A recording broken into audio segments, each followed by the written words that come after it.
Doctor ortho Ayurvedic oil and capsule, अब दर्द भी घुटने टेकेगा। अमेरिकी राष्ट्रपति डोनाल्ड ट्रंप पर हुआ हमला, होटल हिल्टन में व्हाइट हाउस कॉरेस्पॉन्डेंट डिनर के दौरान फायरिंग, सुरक्षा कर्मियों ने ट्रंप को सुरक्षित बाहर निकाला। हमलावर कोल टॉमस एलन गिरफ्तार। ट्रंप ने कहा अमेरिका के संविधान पर हमला हुआ। 2024 में भी चुनाव से पहले ट्रंप पर चली थी गोली। अमेरिका से बातचीत नहीं करेगा ईरान, अमेरिकी अधिकारियों से बिना मिले लौटे ईरानी विदेश मंत्री। अमेरिकी अधिकारियों का पाकिस्तान दौरा रद्द। ट्रंप बोले ईरान में फैसले कॉल ले रहा साफ नहीं। उधर इजरायल ने लेबनान पर फिर किया हमला।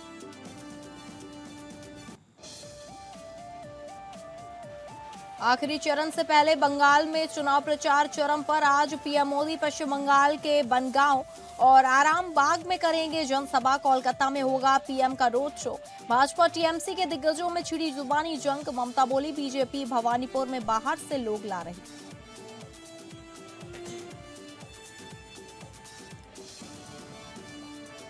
नमस्कार, आप सभी का स्वागत है टॉप अपडेट्स में और मैं हूं आपके साथ अंकिता सिंह। शुरुआत करेंगे टॉप अपडेट्स की।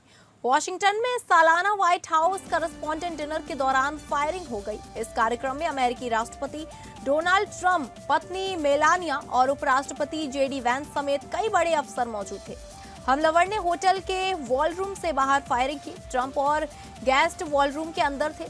ट्रंप ने बताया कि हमलावर को पकड़ लिया गया है। अमेरिका की राजधानी वॉशिंगटन के मशहूर हिल्टन होटल में शनिवार रात उस समय अफरा तफरी मच गई जब व्हाइट हाउस कॉरेस्पॉन्डेंट एसोसिएशन के वार्षिक रात्रि भोज के दौरान अचानक गोलीबारी की आवाजें सुनी गई। सुरक्षा एजेंसियों ने त्वरित कार्यवाही करते हुए राष्ट्रपति डोनाल्ड ट्रंप को सुरक्षित स्थान पर पहुंचाया। घटना में तत्काल किसी के घायल होने की कोई खबर सामने नहीं आई है। हमले के करीब 1.5 घंटे बाद ट्रंप ने मीडिया को संबोधित किया। उन्होंने कहा अमेरिका के संविधान पर हमला हुआ, सीक्रेट सर्विलेंस ने मेरी जान बचाई। सुरक्षा कर्मियों ने बहादुरी से काम किया। जिस अफसर को गोली लगी वह सुरक्षित है।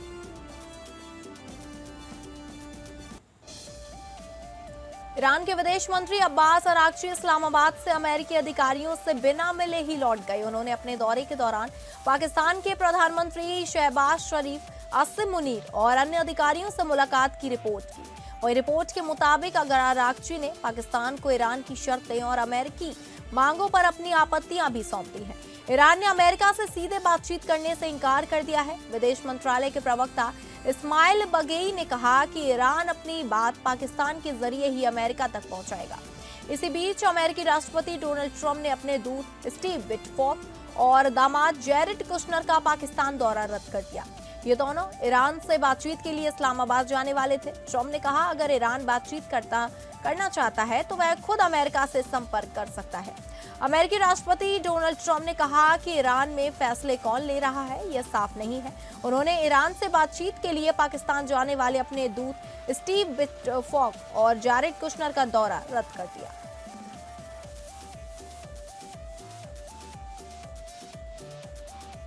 पश्चिम बंगाल में विधानसभा चुनाव के दूसरे और आखिरी चरण से पहले चुनाव प्रचार तेज हो गया है और 29 अप्रैल को मतदान होगा।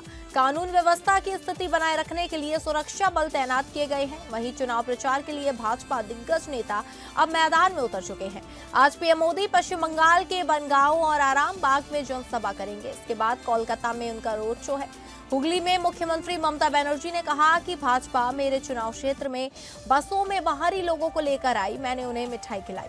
नेता प्रतिपक्ष राहुल गांधी ने हुगली में रैली की। उन्होंने कहा मेरे ऊपर 36 केस हैं क्योंकि मैं बीजेपी से लड़ता रहता हूं, लेकिन ममता जी के साथ ऐसा क्यों नहीं हुआ? क्योंकि ममता बंगाल में बीजेपी का रास्ता खोल रही है। हावड़ा में जनसभा के दौरान अमित शाह ने कहा कि बंगाल की जनता जानती है कि 4 शादियां कौन करते हैं। 4 मई को हमारी सरकार बनेगी और इसके बाद हम यूसीसी लाएंगे। वहीं असम के मुख्यमंत्री हेमंत बिस्वा शर्मा ने कोलकाता में प्रेस कॉन्फ्रेंसिंग कर कहा कि हम बंगाल में डबल सेंचुरी बनाएंगे।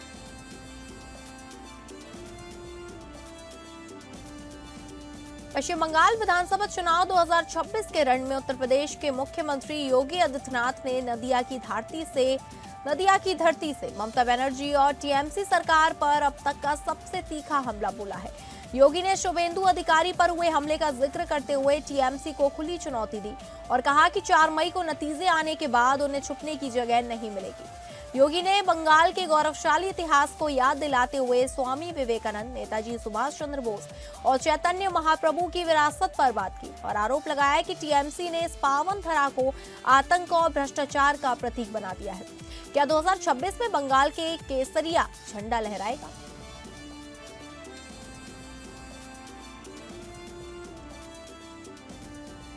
बीजेपी ने दिल्ली के पूर्व सीएम अरविंद केजरीवाल के लोधी स्टेट के आवास की तस्वीरें जारी की हैं। दिल्ली के मंत्री प्रदेश वर्मा ने आरोप लगाया कि उनके मन में अभी भी शीश महल रहता है। उन्होंने अपने सरकारी आवास को आलीशान बनाने के लिए करोड़ों रुपए खर्च किए हैं। वर्मा ने कहा कि केजरीवाल लंबे समय से सरकारी बंगले के लिए अदालत जा रहे थे, अब उन्हें लोधी स्टेट में आवास मिला है। तस्वीरें देखकर हैरानी हुई। जो सादगी की बात करते थे वे आज लग्जरी में रह रहे हैं। आप नेता आतिशी ने सभी फोटो को फर्जी बताया। उन्होंने ये फोटोज कहा कि ये फोटोज केजरीवाल के घर के नहीं है। अगर ये जानना चाहते हैं कि किसका घर कितना आलीशान है तो रेखा गुप्ता और एलजी साहब अपने अपने घर खोले।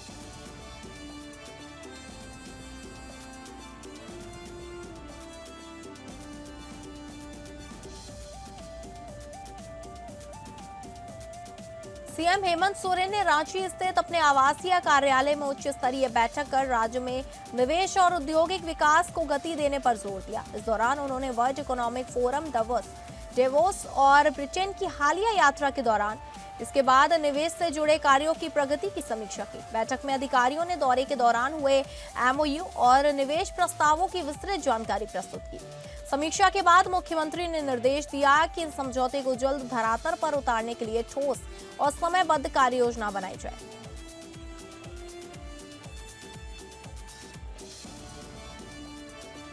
गाजीपुर में एक नाबालिग लड़की की मौत पर राजनीतिक घमासान तेज हो गया है। राहुल प्रियंका ने दुष्कर्म हत्या का आरोप लगाया है, जबकि अखिलेश यादव 29 अप्रैल को पीड़ित परिवार से मिलने गाजीपुर आ रहे हैं। लोकसभा में नेता प्रतिपक्ष एवं कांग्रेस सांसद राहुल गांधी और प्रियंका गांधी वाड्रा ने शनिवार को किशोरी के साथ दुष्कर्म और हत्या किए जाने का आरोप लगाते हुए प्रदेश की कानून व्यवस्था को कटघरे में खड़ा किया। गाजीपुर के करंजा थाना क्षेत्र के कटारिया गांव में मुख्यमंत्री योगी आदित्यनाथ के निर्देश पर कैबिनेट मंत्री ओम प्रकाश राजभर पीड़ित परिवार से मिलने पहुंचे। इस दौरान उन्होंने सरकार की ओर से दी जा रही मदद सौंपी। राजभर ने पीड़ित परिवार को 5 लाख रुपए की सहायता राशि का चेक, 1.5 बीघा जमीन के पट्टे के कागजात और मुख्यमंत्री आवास योजना के तहत मकान का स्वीकृति पत्र दिया। उन्होंने मौके पर पीड़ित से पुलिस कार्रवाई को लेकर संतुष्टि भी जानी।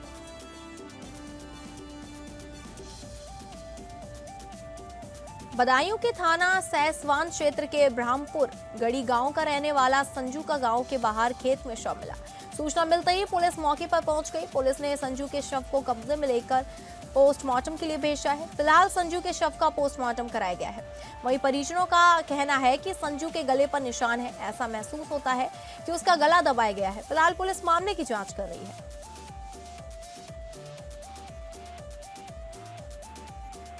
बदायूं के थाना कादर चौक क्षेत्र के कादर चौक गांव से 3 किलोमीटर दूरी पर अज्ञात महिला का शव सड़क किनारे पड़ा मिला। आशंका व्यक्त की जा रही है कि महिला की हत्या कर उसके शव को वहां लाकर फेंका गया। महिला की उम्र लगभग 21 वर्ष के आसपास की है। फिलहाल पुलिस मौके पर पहुंच गई और महिला के शव को कब्जे में लेकर पोस्टमार्टम के लिए भेजा है। फिलहाल पुलिस ने महिला के शव की शिनाख्त शुरू कर दी है।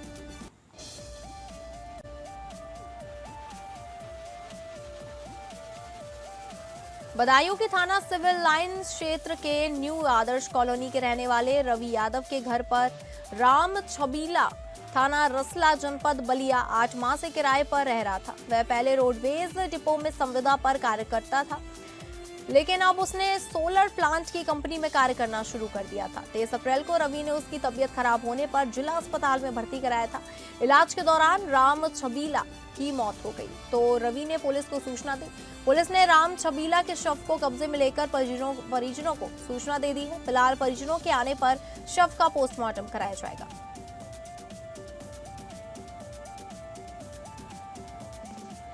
बदायूं के थाना जरीफ नगर क्षेत्र के वजीरपुर गांव का रहने वाला राजेश ट्यूबवेल पर गया था कि ट्यूबवेल पर जंगल में राजेश ने लकड़ी के बल्ले पर फांसी का फंदा लगाकर आत्महत्या कर ली। परिजन जब सुबह ट्यूबवेल पर गए तो राजेश का शव लटका हुआ था, तो उन्होंने पुलिस को सूचना दी। पुलिस ने राजेश के शव को कब्जे में लेकर शव का पोस्टमार्टम कराया है। फिलहाल परिजन हत्या की आशंका व्यक्त कर रहे हैं।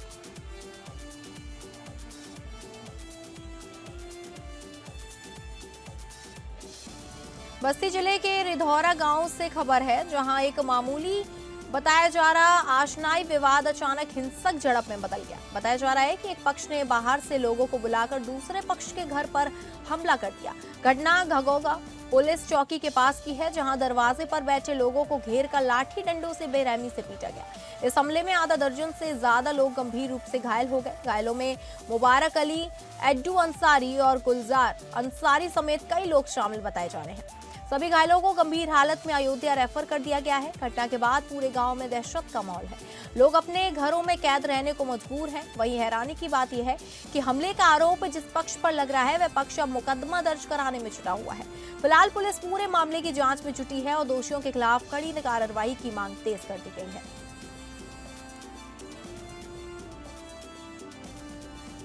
झांसी के मऊरानीपुर क्षेत्र में अवैध बालू खनन थमने का नाम नहीं ले रहा है। एक ओर पुलिस कार्रवाई कर रही है तो दूसरी ओर खनन माफिया नए तरीके अपनाकर सिस्टम को चुनौती दे रहे हैं।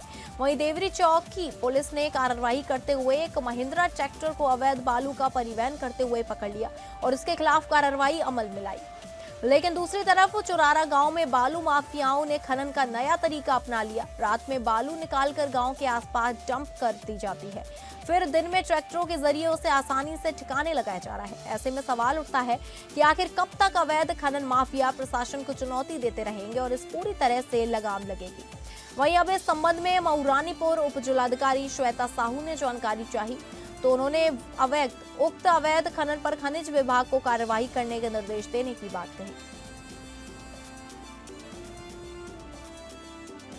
कानपुर जिलाधिकारी जितेंद्र प्रताप सिंह के निर्देश पर जनपद में शुद्ध एवं सुरक्षित खाद्य सामग्री उपलब्ध कराने के उद्देश्य से खाद्य विभाग का सघन अभियान जारी है। इसी क्रम में नौबस्ता क्षेत्र के भूरेपुरवा राजेंद्रपुरम स्थित एक अवैध मोमोज एवं चटनी निर्माण इकाई पर छापेमारी की गई। खाद्य सुरक्षा अधिकारी सोमनाथ कुशवाहा एवं डॉक्टर देवेंद्र सिंह आजाद की टीम ने जब प्रतिष्ठान का निरीक्षण किया तो वहां अत्यंत गंदी, अस्वच्छ और अस्वास्थ्यक परिस्थितियों में मोमोज और चटनी तैयार की जा रही थी। हालात की गंभीरता को देखते हुए टीम ने तत्काल प्रभाव से इकाई को बंद करा दिया। कार्रवाई के दौरान दुर्गंध युक्त मोमोज और रंगीन चटनी के नमूने जांच के लिए राजकीय प्रयोगशाला भेजे गए। वहीं मौके पर ही लगभग 20 किलोग्राम मोमोज और 20 लीटर चटनी को नष्ट कराया गया।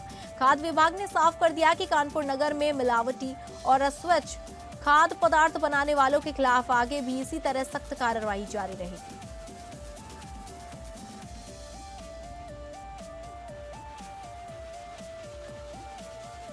में आगे बढ़ेंगे टॉप अपडेट्स में, जहां बिशनपुरा थाना क्षेत्र के मठिया माफी गांव से एक सनसनीखेज मामला सामने आया है, जहां ऑर्केस्ट्रा में डांस करने को लेकर शुरू हुआ विवाद खूनी झड़प में बदल गया।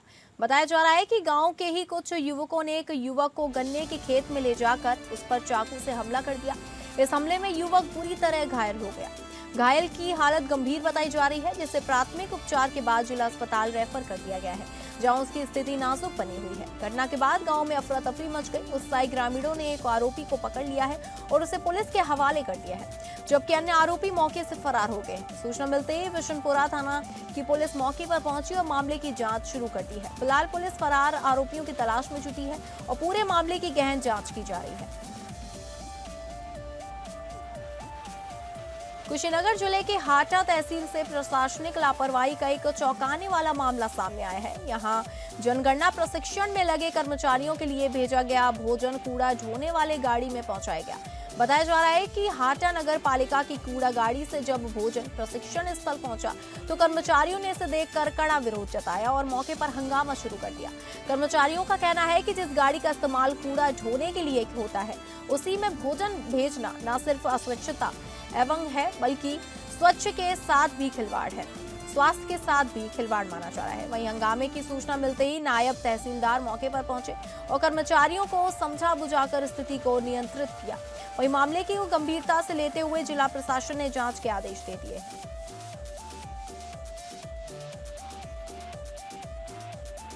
उत्तर प्रदेश में भीषण गर्मी और लू का प्रकोप जारी है। मौसम विभाग के अनुसार 27 अप्रैल तक प्रदेशवासियों को गर्मी से कोई राहत मिलने के आसार नहीं है। प्रदेश के ज्यादातर जिलों में तापमान 42 डिग्री सेल्सियस के पार पहुंच चुका है। वहीं बांदा 47.4 डिग्री तापमान के साथ न सिर्फ प्रदेश बल्कि देश का सबसे गर्म जिला दर्ज किया गया है। इसके अलावा प्रयागराज और वाराणसी देश के क्रमशः चौथे और पांचवें सबसे गर्म शहरों में शामिल रहे। लू का असर मेरठ, आगरा, बरेली, अलीगढ़, प्रयागराज और वाराणसी समेत कई जिलों में साफ तौर पर देखा जा रहा है।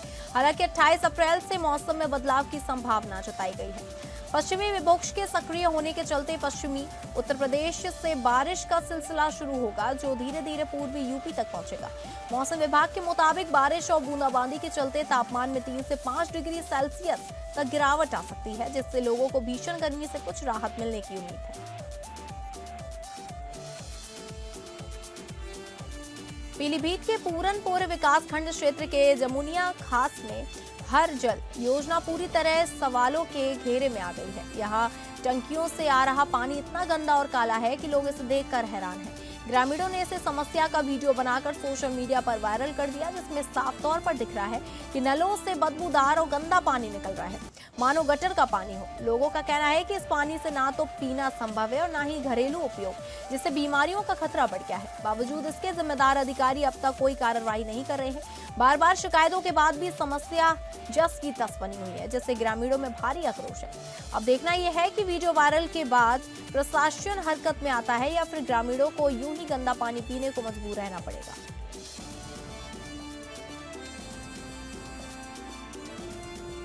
पीलीभीत के टाइगर रिजर्व में उस समय पर्यटकों के बीच रोमांच की लहर दौड़ गई जब जंगल सफारी के दौरान 2 सांपों का जोड़ा खुले रास्तों पर लिपटा हुआ दिखाई दिया। यह दुर्लभ दृश्य देखकर पर्यटक हैरान रह गए और कई लोगों ने इसका वीडियो बनाकर सोशल मीडिया पर वायरल कर दिया। बताया जा रहा है कि नजारा रिजर्व के अंदर एक कच्चे मार्ग पर दिखा, जहां दोनों सांप आपस में लिपटे हुए थे। वन्यजीव विशेषज्ञों के अनुसार यह उनका प्रजनन व्यवहार हो सकता है, जो आमतौर पर कम ही देखने को मिलता है। इस अनोखे दृश्य ने न सिर्फ पर्यटकों को रोमांचित किया, बल्कि पीलीभीत टाइगर रिजर्व की जैव विविधता और वन्यजीवों की सक्रियता को भी उजागर किया। वन विभाग ने पर्यटकों से अपील की है कि वे ऐसे नजारों के दौरान दूरी बनाए रखें और वन्यजीवों को परेशान न करें। यह घटना एक बार फिर साबित करती है कि पीलीभीत टाइगर रिजर्व सिर्फ बाघों के लिए ही नहीं, बल्कि कई दुर्लभ जीवों के लिए भी खास स्थान है। प्रयागराज जिले के हंडिया थाना क्षेत्र अंतर्गत कुसारी गांव में उस समय हड़कंप मच गया जब रेलवे ट्रैक के किनारे एक हेड कांस्टेबल का शव बरामद हुआ। मृतक की पहचान अमरनाथ यादव के रूप में हुई है, जो मूल रूप से गाजीपुर के रहने वाले थे। स्थानीय लोगों की सूचना पर पहुंची पुलिस ने शव को कब्जे में लेकर जांच शुरू कर दी है। प्रारंभिक तौर पर आशंका जताई जा रही है कि हत्या के बाद शव को रेलवे ट्रैक के किनारे फेंका गया। घटना के बाद इलाके में सनसनी फैल गई है और पुलिस सभी पहलुओं को ध्यान में रखते हुए मामले की गहन जांच कर रही है। फिलहाल पोस्टमार्टम रिपोर्ट का इंतजार किया जा रहा है, जिसके बाद ही मौत के असली कारणों का खुलासा हो सकेगा। जिलाधिकारी अन्नपूर्णा गर्ग ने जमुना क्षेत्र में गेहूं क्रय केंद्रों का औचक निरीक्षण कर व्यवस्थाओं का जायजा लिया। निरीक्षण के दौरान डीएम कई क्रय केंद्रों पर पहुंची और वहां खरीद प्रक्रिया, व्यवस्थाओं और किसानों को मिल रही सुविधाओं की स्थिति को परखा। इस दौरान उन्होंने किसानों से सीधे संवाद कर उनकी समस्याएं सुनी और मौके पर मौजूद अधिकारियों को त्वरित समाधान के निर्देश दिए। डीएम ने स्पष्ट निर्देश दिए कि क्रय केंद्रों पर पेयजल, छाया, बैठने की व्यवस्था, पार्किंग और अन्य मूलभूत सुविधाएं हर हाल में सुनिश्चित की जाए, ताकि किसानों को किसी भी तरह की परेशानी न हो। उन्होंने गेहूं खरीद में किसी भी प्रकार की लापरवाही न बरतने की सख्त हिदायत दी और पारदर्शिता के साथ खरीद प्रक्रिया संचालित करने को कहा। जिलाधिकारी ने बताया कि सरकार द्वारा गेहूं का न्यूनतम समर्थन मूल्य 2585 रुपए प्रति क्विंटल निर्धारित किया गया है और किसानों से अपील है कि वे अपनी उपज सरकारी क्रय केंद्रों पर ही बेचें।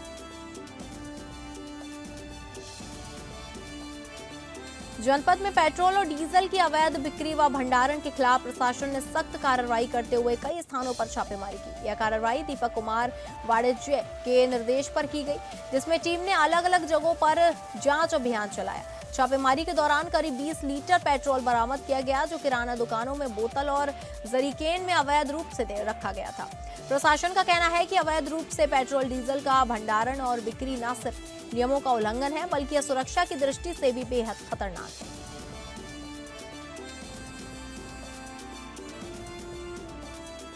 विधायक ने सामुदायिक स्वास्थ्य केंद्र में डॉक्टरों की अनुपस्थिति पर कड़ी नाराजगी जताई। जानकारी के अनुसार ड्यूटी समय में भी अधीक्षक सहित सभी तैनात डॉक्टर अस्पताल से गायब मिले। बताया जा रहा है कि घायल मरीज जिसके सिर में चोट लगी थी इलाज के लिए अस्पताल पहुंचा, लेकिन उसे लंबे समय तक कोई डॉक्टर नहीं मिला।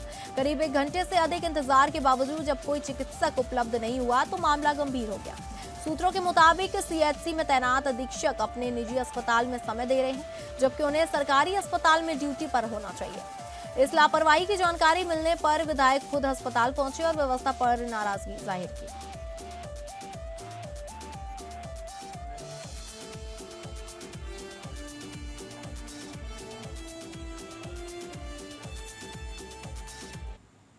तो फिलहाल टॉप अपडेट्स में बस इतना ही। नमस्कार।